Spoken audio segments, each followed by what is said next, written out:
Selamat pagi, selamat siang, selamat sore, dan selamat malam, tergantung kapan Anda menonton acara ini. Selamat datang di Mojok Mentok, sebuah acara yang akan merangkum berita yang terjadi selama sepekan terakhir. Tentu saja dibawakan secara cerdas, tangkas, dan terengginas oleh saya sendiri, Agus Mulyadi. Sebagai host yang akan menemani Anda dengan tak dong tak deng deng dut.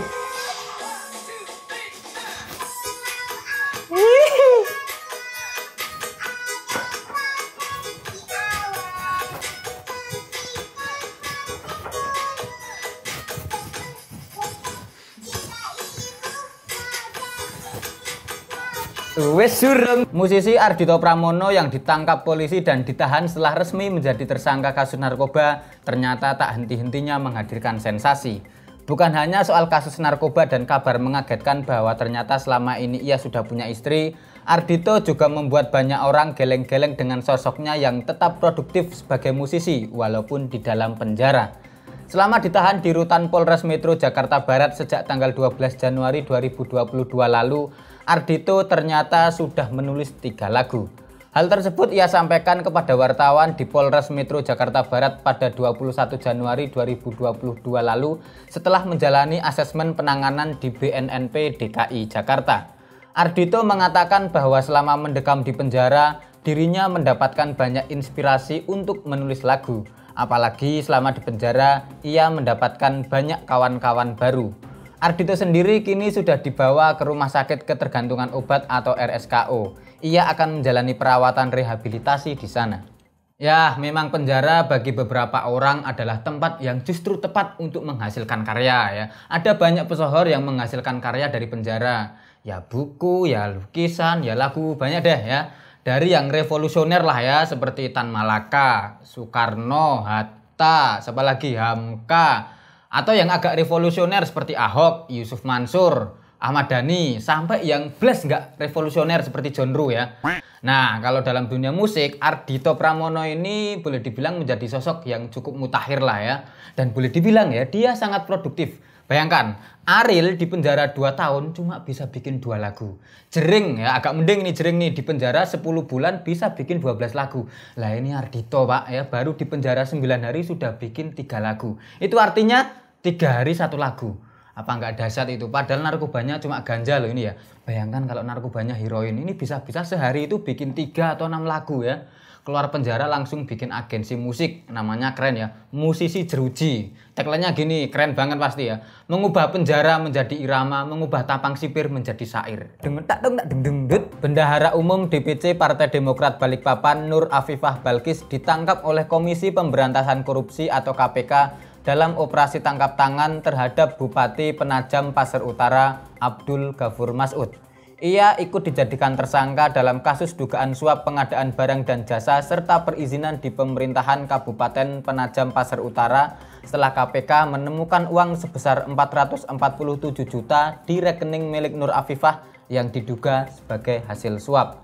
Nur Afifah diduga ikut menerima, menyimpan, dan mengelola uang yang diterimanya dari para rekanan yang terlibat dalam proyek peningkatan Jalan Sotek Bukit Subur dan pembangunan gedung perpustakaan yang bernilai miliaran rupiah. Perhatian netizen tertuju pada kasus OTT tersebut sebab Nur Afifah ternyata masih berusia 24 tahun dan dinobatkan sebagai tahanan KPK termuda. Ia pun langsung menjadi bulan-bulanan netizen dan menjadi bahan guyonan di media sosial. Banyak netizen yang kemudian menyebutkan tindak kriminal terbesar yang pernah mereka lakukan di usia 24 tahun dan membandingkannya dengan Nur Afifah.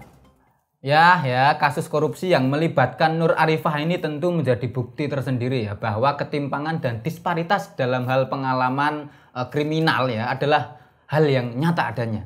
Nah gimana? 24 tahun sudah terlibat dalam kasus korupsi bernilai miliaran rupiah. Ini kalau nggak punya mental yang tangguh, nggak bakal bisa ini Pak ya. Pemuda-pemudi lain ini yang umurnya sama-sama 24 tahun ya mentok cuma terlibat dalam kasus korupsi dana anggaran 17-an lah ya, Karang Taruna biasanya ya. Kalau nggak nilep duit bendera sama umbul-umbul ya mentok nilep duit honor instruktur senam pas acara jalan sehat di Balai RW. Ini sudah mentok banget itu, kalau lebih dari itu gemeter itu pantatnya ya. Makanya keberanian Mbak Nur Arifah ini layak kita apresiasi. Tidak banyak anak muda dengan pengalaman kejahatan sosial dan politik sebesar Dia ya, umur 24 sudah masuk rumah tahanan KPK loh. Ini dahsyat banget, Pak. Saya umur 24 tahun bahkan belum pernah masuk Tempo Gelato atau Starbucks karena nggak tahu cara pesennya loh. Jangan masuk Mas. Deng tak deng tak deng deng dut. Pengusaha muda sekaligus staf khusus Presiden Putri Tanjung menjadi bahan perbincangan yang cukup ramai selama beberapa waktu di media sosial. Musabab trendingnya nama Putri Tanjung karena munculnya kutipan pernyataannya di akun salah satu media sosial startup lokal tentang wirausaha. Gimana kita bisa tahu resikonya kalau enggak kita ambil? High risk, high return. Begitu kutipan Putri Tanjung yang bikin heboh itu. Tak cukup berhenti di sana, pernyataannya yang berkaitan dengan wirausaha kembali menjadi sorotan. Putri Tanjung mengaku bahwa dirinya dalam menjalankan usaha pernah rugi sampai 800 juta. Kerugian tersebut membuatnya cukup stres sampai ia mengurung diri di dalam kamar selama 2 hari. Dua pernyataan Putri Tanjung tentang kewirausahaan tersebut tentu saja mendapatkan respon yang cukup pedas dari netizen. Netizen menganggap pernyataan Putri Tanjung tersebut tidak relate dengan kondisi banyak anak muda Indonesia yang tidak punya privilege seperti dirinya sebagai anak seorang konglomerat. Netizen pun membuat banyak meme dan guyonan dari pernyataan Putri Tanjung tersebut. Ya, terkait trendingnya Mbak Putri Tanjung ini, kita sudah menghadirkan narasumber yang tentu saja kompeten untuk membicarakan isu tersebut. Ya, siapa dia?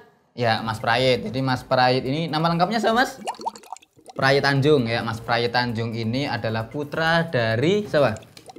Putra dari Bapak Heri Tanjung ya. Jadi Bapak Heri Tanjung ini adalah konglomerat dan Mas Prayit ini ternyata adalah anaknya. Kita tanya-tanya nih nasib Mas Prayit ini karena kebetulan sama nasibnya dengan Mbak Putri Tanjung. Halo Mas Prayit. Kabarnya gimana? Mantap. Jamu ready toh? Jamu ready ya? Jamu ready wis karek rene tok wae ndang rene Mas. Ready Mas, siap. Jadi Mas Prayit, tadi kan ada berita soal Mbak Putri Tanjung itu ya dinyinyiri sama netizen karena ya dia ngasih semacam wejangan kewirausahaan, tapi kemudian dinyinyiri sama netizen karena dianggap nggak relevan, dianggap nggak relate karena ya bapaknya sugih kaya gitu. Nah jenengan kan kebetulan juga berada di posisi yang sama nih. Gimana Mas pendapat panjenengan nih? Kalau boleh tahu usaha jenengan apa? Jenengan bikin usaha apa gitu? Ya, CV Gonogini. Oke siap. Bisnisnya di bidang penyewaan tenda gitu. Loh sama di Magelang juga ada Gonogini sewa tenda juga. Oh terinspirasi dari situ. Oke siap. Sama jasa apa lagi? Oh sewa layar tancap. Siap. Nah sukses gak itu Mas?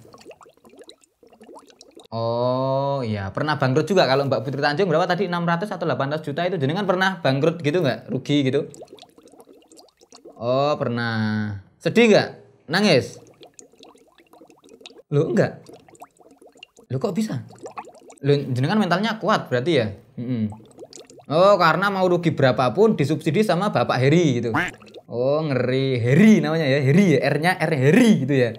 Oh berarti penak banget Pak ya. Rugi berapapun tetap ditanggung gitu. Jadi kalau kredit gitu pernah? Kredit di bank gitu.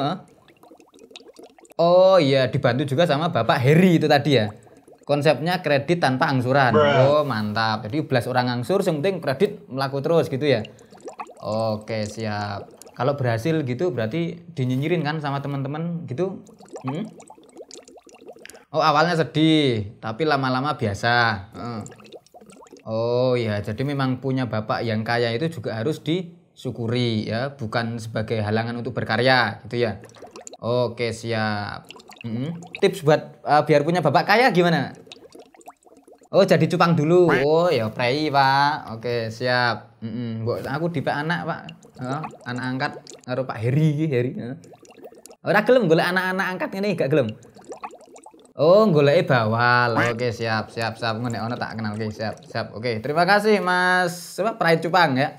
Ya itulah obrolan saya bersama Mas Prayit terkait isu trendingnya Putri Tanjung ya. Obrolan saya bareng Mas Prayit Cupang ini sekaligus menjadi pengakhir episode pada pagi, siang, sore hari ini. Sampai jumpa di episode berikutnya tentu dengan narasumber yang jauh lebih kompeten. Ya siapa tahu sekarang Prayit Cupang besok Heri Cupang. Heri Cupang kita hadirkan.